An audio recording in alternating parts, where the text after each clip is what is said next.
ತಾಲೂಕು ಆಡಳಿತ, ತಾಲೂಕು ಪಂಚಾಯಿತಿ, ಪುರಸಭೆ ಮತ್ತು ಸಮಾಜ ಕಲ್ಯಾಣ ಇಲಾಖೆ ಬಂಟ್ವಾಳ ಇವರುಗಳ ಸಂಯುಕ್ತ ಆಶ್ರಯದಲ್ಲಿ ಸಂವಿಧಾನ ಶಿಲ್ಪಿ ಡಾಕ್ಟರ್ ಬಿ.ಆರ್. ಅಂಬೇಡ್ಕರ್ ಅವರ 134ನೇ ಜನ್ಮದಿನಾಚರಣೆಯನ್ನು ಏಪ್ರಿಲ್ 14ರಂದು ಆಚರಿಸಲಾಯಿತು.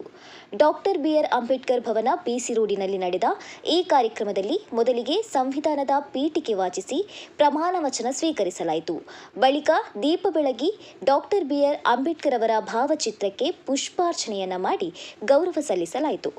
ಕಾರ್ಯಕ್ರಮ ಉದ್ದೇಶಿಸಿ ಮಾತನಾಡಿದ ಬಂಟ್ವಾಳ ಶಾಸಕ ರಾಜೇಶ್ ನಾಯ್ಕ್ ಉಳಿಪ್ಪಾಡಿ ಕುತ್ತೂರವರು, ಆ ಕಾಲದ ಶೋಚನೀಯ ಸ್ಥಿತಿಯಲ್ಲಿ ಅಂಬೇಡ್ಕರ್ ಬಹಳಷ್ಟು ಎತ್ತರಕ್ಕೆ ಬೆಳೆದಿದ್ದಾರೆ. ಈಗಿನ ಕಾಲದಲ್ಲಿ ಸಾಕಷ್ಟು ಅವಕಾಶ ಇದೆ, ಹಾಗಾಗಿ ಅವರ ಮಟ್ಟಕ್ಕಿಂತ ಹೆಚ್ಚಾಗಿ ಬೆಳೆಯಬೇಕು ಎಂದರು.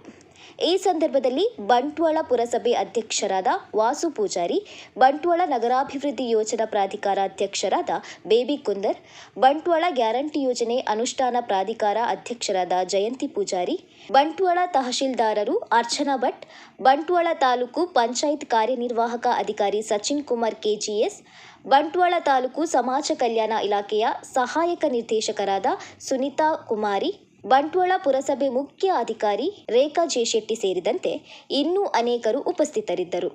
134 ವರ್ಷದ ಹುಟ್ಟಿದ ವ್ಯಕ್ತಿ ಆ ಸಂದರ್ಭದಲ್ಲಿ ಆ ವ್ಯವಸ್ಥೆಯಲ್ಲಿ ಈ ಮಟ್ಟಕ್ಕೆ ಇರ್ತದೆ ಅಂತ ಹೇಳ ಈಗ ಯಾಕೆ ನಮ್ಮ ಕಾಲದಲ್ಲಿ ಅಂಬೇಡ್ಕರ್ ಹುಡುಕ್ತಾ ಇಲ್ಲ ಅಂತ ಕ್ವಶನ್ ನನ್ನನ್ನು ಯಾವುದೂ ಕಾಣೋದಾಗಲಿ ಎಲ್ಲ ವ್ಯವಸ್ಥೆಗಳು.